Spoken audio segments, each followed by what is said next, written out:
breaking down Red Raider baseball like only we can. This is the Talkin Baseball podcast from Double T 97.3 and DoubleTSportsNetwork.com. Happy New Year!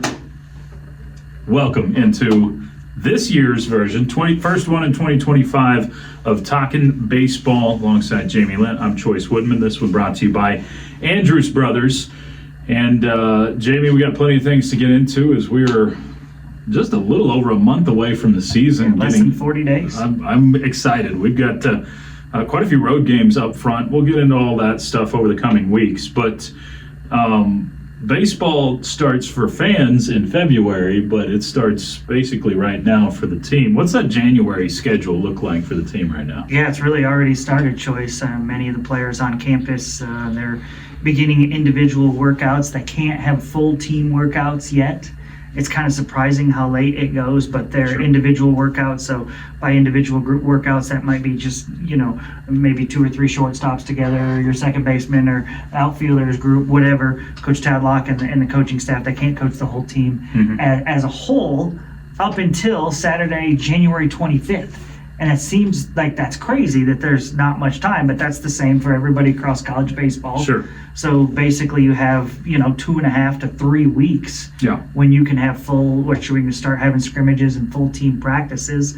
So a lot of work done, individual, pitchers are doing a ton of that off the mound, all that good stuff, but you won't see them have any scrimmages until the 25th of January. And again, that's that way for everybody across the country. I wonder a little bit if it's about you don't want to give a massive advantage to the teams that are in the South.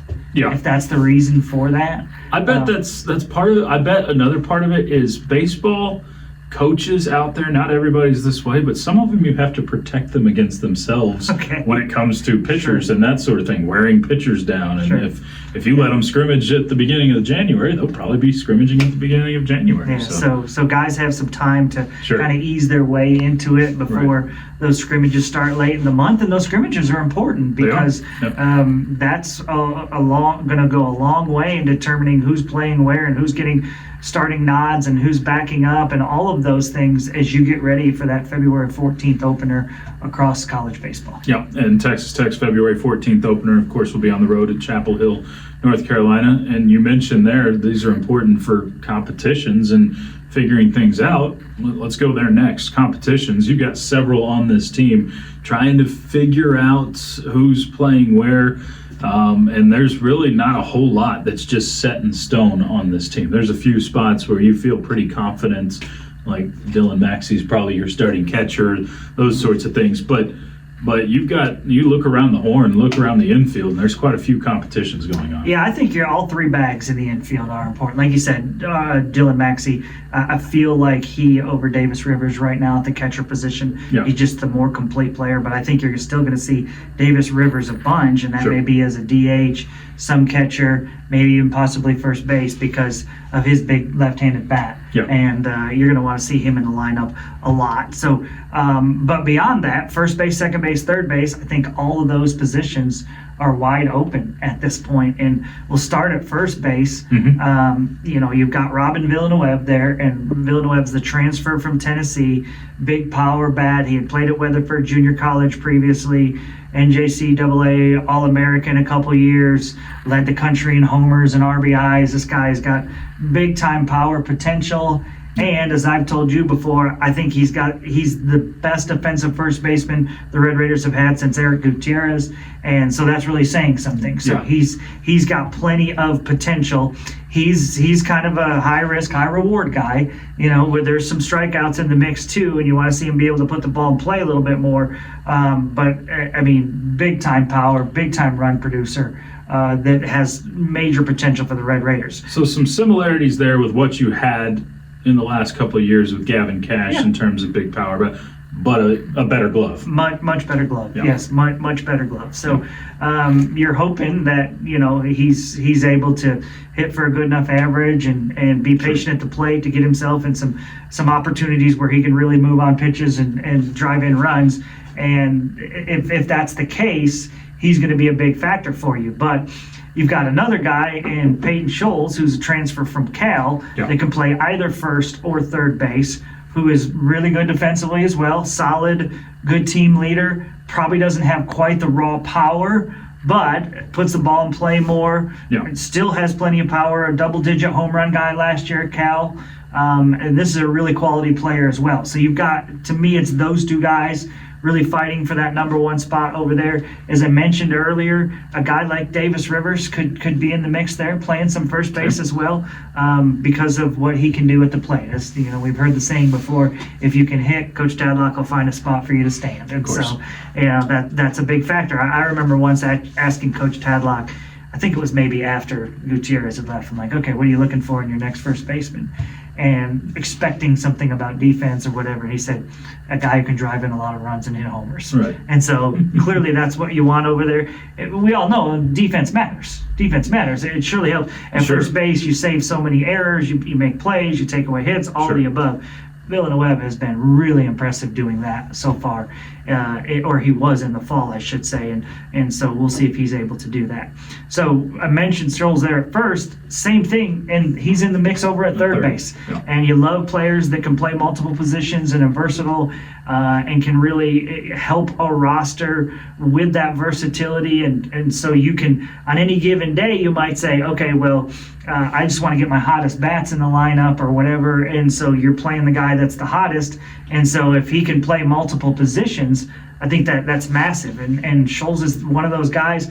He's going to battle TJ Pompey over there at third base. Yeah. Pompey has looked, as far as I'm concerned, as comfortable at that position, or more so than he was at shortstop and second base last year. So I think Pompey, going into it, looks like he's more of a third baseman than anything else right now, but I would not be surprised to see him play some shortstop or some second base at times. But right now I feel like those are your two guys over there at third base, and if I'm Coach Tadlock, I'd feel real confident in either one of those guys. Yeah. So, you lost a great guy in Cade McGee from last year's team at third base. I think these guys are just as good offensively and defensively as McGee was, who was drafted by the Cardinals. So I think you're in good hands over there at third base.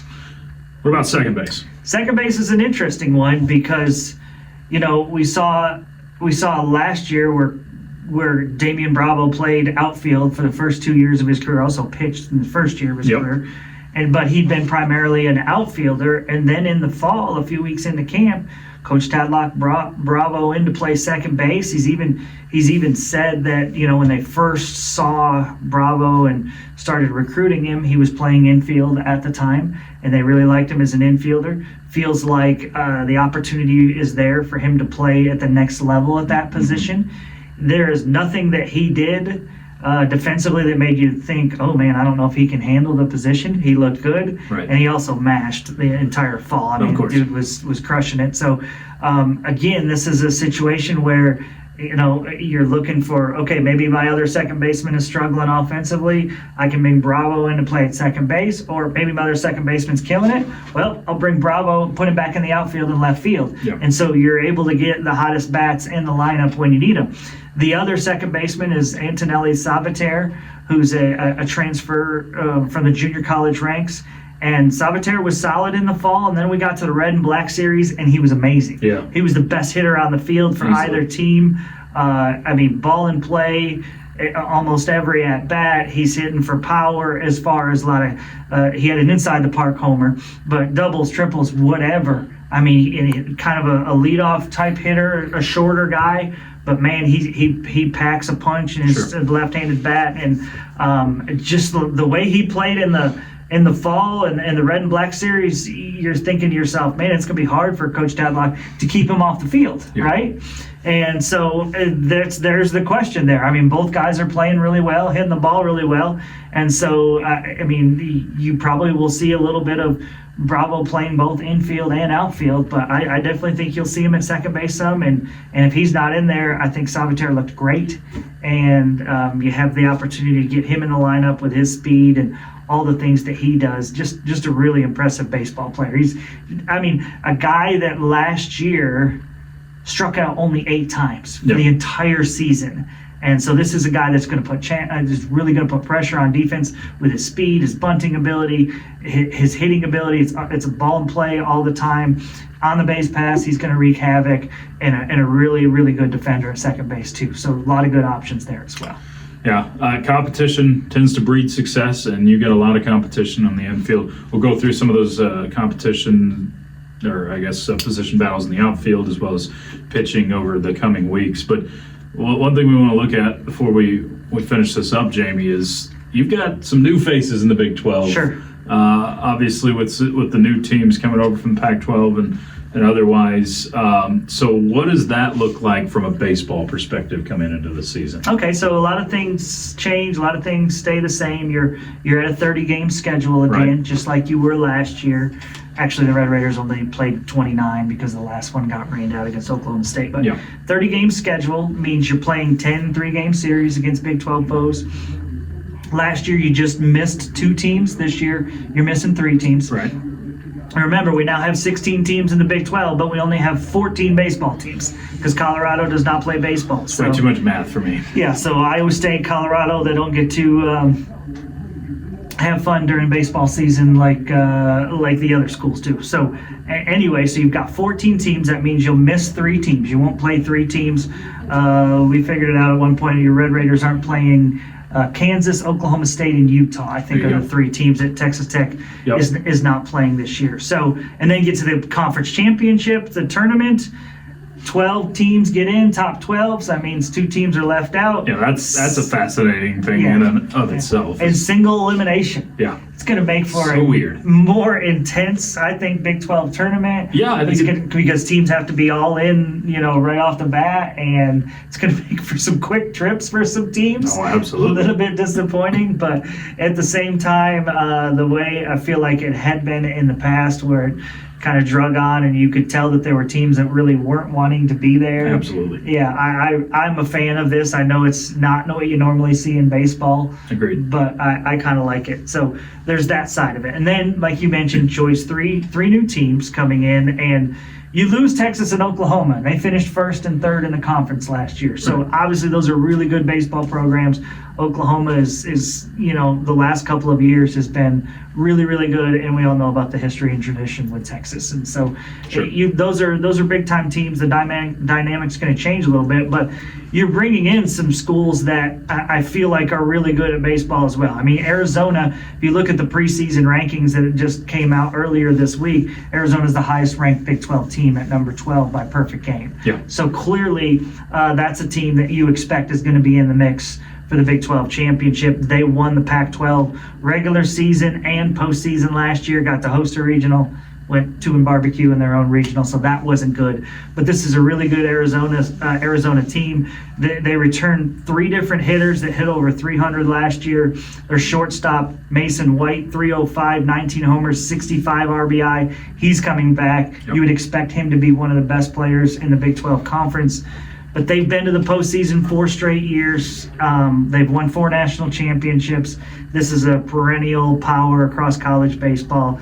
And I feel like they're a team that has to feel like, hey, we should be in that top 3 or 4 teams. Yeah, I mean, you've consistently had about 4 teams that have been the consistent teams of the Big 12 in the last few years. And Texas Tech, TCU, and Oklahoma State, sometimes OU sprinkled in there. But I think with the exodus of Texas, Arizona's the one that kind of fills that spot. That's one of the top 4 teams you expect to be at the top. Yeah, Oklahoma State and TCU are going to be in there as well, up there at the top. I know West Virginia is ranked in the preseason, so they'll be up there as well. But it doesn't feel like this conference got any easier. I guess that's what I think that's a fair statement. Yeah, even though you lost 2 really good teams. And part of it, like we're seeing in basketball and other sports, not all schedules are created equal anymore, and football too. I mean, not all schedules. Sometimes you can get an easier schedule because you're missing a certain team, or you get someone at home, or those sorts of things. Whereas we've kind of been used to for a decade, everybody playing everybody. So it's going to factor in. It will. Who's got the easier schedule? So Also, besides Arizona, you've got Arizona State. Red Raiders familiar with them. They went out and played in Tempe last year and got it handed to them. Yep. Okay, they gave up 38 runs in 2 games. This is an impressive of an offense that I saw all of last year. That was a really, really good team. Now they've lost a lot of guys, but they'll return a guy, an outfielder named Kian Vu, who hit .413 last year with 14 bombs and 56 driven in, and that was only in 47 games. Yeah. This guy is an absolute stud. So that's a really, really good offensive baseball team. The question for them is their pitching. Yeah. And so they lost most of their weekend rotation, so we'll see what they have. Arizona State, 5 national championships. Yeah, if you're looking for someone to replace Texas's history, I mean, that's the program that does it. And I think Arizona State, no program has had any more players drafted than Arizona State. So. But the thing with them is they haven't made the tournament since 2021. Right. So they haven't been as consistent as Arizona has. Sure. Okay, so, but they're still, I mean, it feels like a program that's heading in the right direction. Yep. And then the Utah Utes, that's the program they're like, you never really hear about them with baseball. Understandably so. Last year was the first time they'd ever made the top 25. They hit the top 25 at one point last year, first time ever. They ended up the year 33-22. The 33 wins tied for second most in their program history. Mm-hmm. They've only made 5 trips to the NCAA tournament in their history. Last one is 2016. But you see where they were last year, and you see that they're heading in the right direction. They're also building a new ballpark. Yeah. They're spending $35 million on a new ballpark that'll be ready not in 2025 but in 2026. So clearly they're putting money into their program. Yep. And when you heard about these 4 schools come in and you talked about baseball, you thought Utah would be the weaker one. Of the 3, yes, okay? Sure. But it doesn't feel like this is a program that's like, we don't care about baseball. Yeah. It feels like that they're heading in the right direction. So a team that is going to have to be, hopefully you're going to notice them getting better and better as their years in the Big 12 go along, because I think being in the Big 12 will help them baseball-wise as well. So there you have it. Take a look at the new Big 12 teams, competitions, and January baseball for TAC, but we've got February baseball right around the corner. We'll join you again next week and go through some more of those competitions and continue to preview the season. So thanks for tuning in. This has been Talkin Baseball, powered by Double T 97.3. Breaking down Red Raider baseball like only we can. This is the Talkin Baseball podcast from Double T 97.3 and DoubleTSportsNetwork.com.